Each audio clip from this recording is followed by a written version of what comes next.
was us against the world. What we were attempting to do was pay the nation's top producers better. That put me on the hate list of every other real estate company.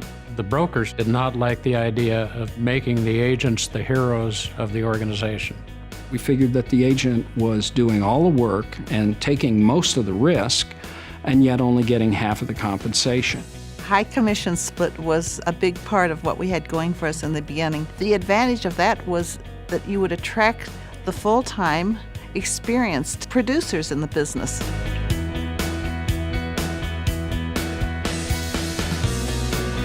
RE/MAX has always been that pioneer. We basically taught agents how to promote themselves.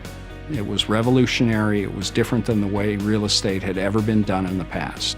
The first month, I took over 1,000 phone calls, 204 face-to-face interviews, and 4 people signed up.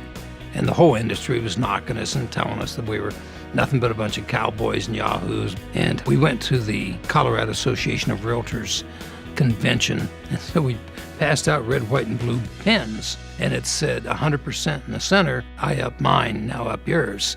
We weren't liked very well, let's just put it that way. But we became respected because of the fact of the numbers that we were doing, the quality of the agent, the integrity of the agents that we were bringing on.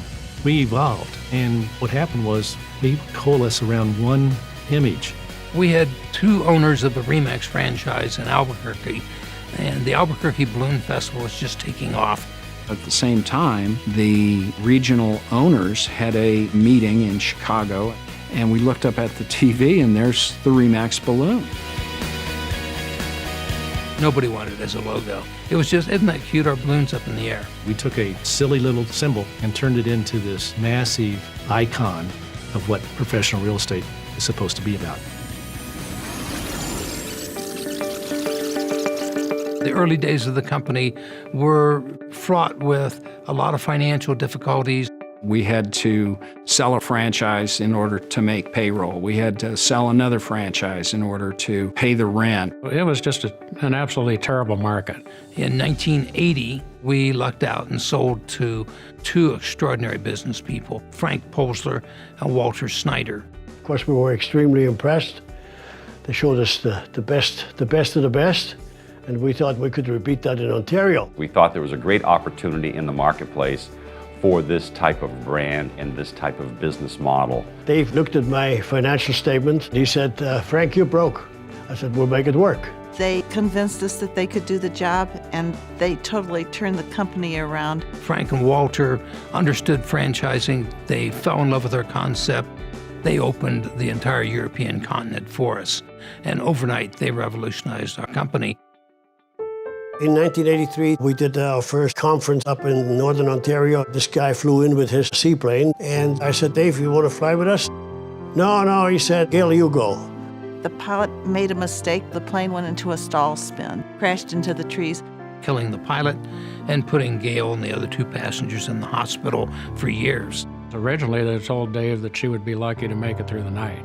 Even if she does come out of it, she may be a vegetable. She may never be able to walk. She may never be able to talk. He read motivational books to her, even though she was in a coma. And the doctor said, son, she can't hear you. He said, I'm going to keep talking to her, and I'm going to sleep here, and I'm going to be with her until she gets well.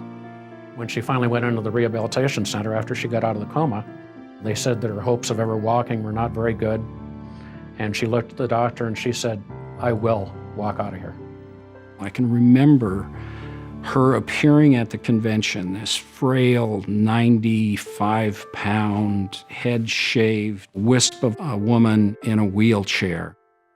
And she stood up in that wheelchair and waved with her other arm in a sling. Not a dry eye in the place. That she wouldn't let it take her down. And I think that ignited all of us to work even harder and harder.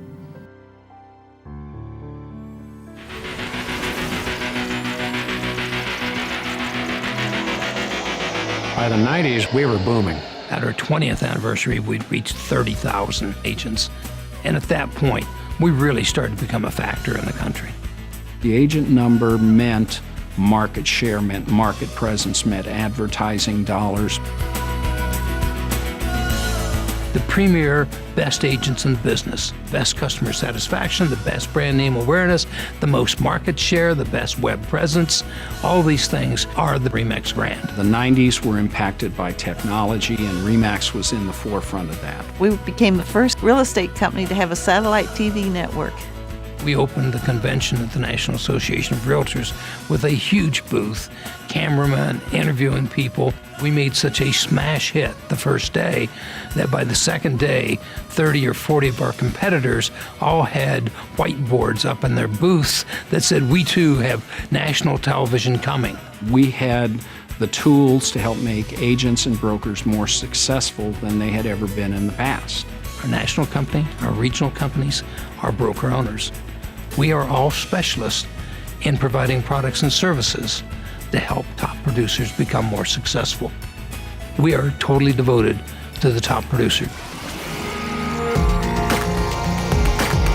By the time 2000 rolled around, RE/MAX was the significant player in the real estate industry in all of North America. We went from country to country and started seeing the immediate success. We were established. We were the go-to company. We had a national presence in the media. It was inevitable we'd become number one. RE/MAX survived the difficult markets for the same reason that we prospered in the very good markets. We said, batten down the hatches. This is going to be the toughest one we've ever seen. Dave, being the visionary that he is, realized what agents needed to do was change the focus of their business. First, we saw the unbelievable number of foreclosures and REOs coming and said, you've got to prove to bankers you can handle REOs.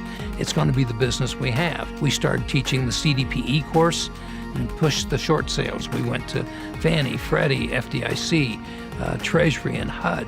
We helped them rewrite the short sale rules. So we embraced the changes. If you have a company that's built with the very best brokers and the very best agents, it's going to prosper. To be affiliated with the best agents, the best broker owners and managers, that's been the best 40 years of my life. There's no words to explain how much we appreciate the real estate agents and broker owners that work with us. They built this company. It was a passion for the organization. It was an absolute love for the people in RE/MAX. And we never lost our focus.